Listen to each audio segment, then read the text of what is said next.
पवन सिंह का एक video viral हो रहा है। जो आप स्क्रीन पर देख रहे हैं ये यही वीडियो है जो अभी हाल फिलहाल में वायरल हो रहा है। इसमें साफ तौर पर देखी जा रही हैं आकांक्षा दुबे, जो समर सिंह के साथ काफ़ी एल्बम में नज़र आ चुकी हैं।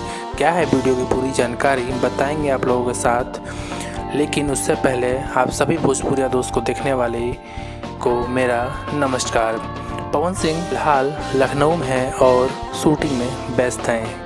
परसों ये वीडियो वायरल हुआ जिसमें आकांक्षा सिंह इनकी एक्ट्रेस नज़र आ रही हैं। ये सॉन्ग वैलेंटाइन डे जो सॉन्ग आने वाला है ये उसी का शूट हो रहा है। वैलेंटाइन डे की 14 फरवरी को मनाया जाता है। पवन सिंह सिद्धार्थनगर जब महोत्सव में आए थे वहीं पर उन्होंने ऐलान किया था कि वैलेंटाइन डे पे एक इनका हिंदी सॉन्ग का रीमेक आएगा, तुम्हारे सिवा। उसी का ये शूटिंग वीडियो हुआ है जो काफ़ी इस समय वायरल हो रहा है। आप लोगों को बता दें कि गाने की पूरी रिकॉर्डिंग हो चुकी है, वीडियो बाकी था वो भी हो चुका है, शूट कर लिया गया है।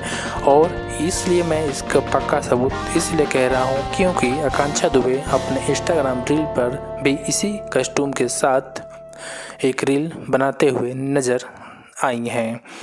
फ़िलहाल आप लोगों को क्या लगता है कमेंट बॉक्स में बताइए कि ये वीडियो किस चीज़ का है और किस गाने में यूज होने वाला है। मिलते हैं आप सबको अगले अपडेट के साथ, तब तक के लिए नमस्कार, जय हिंद।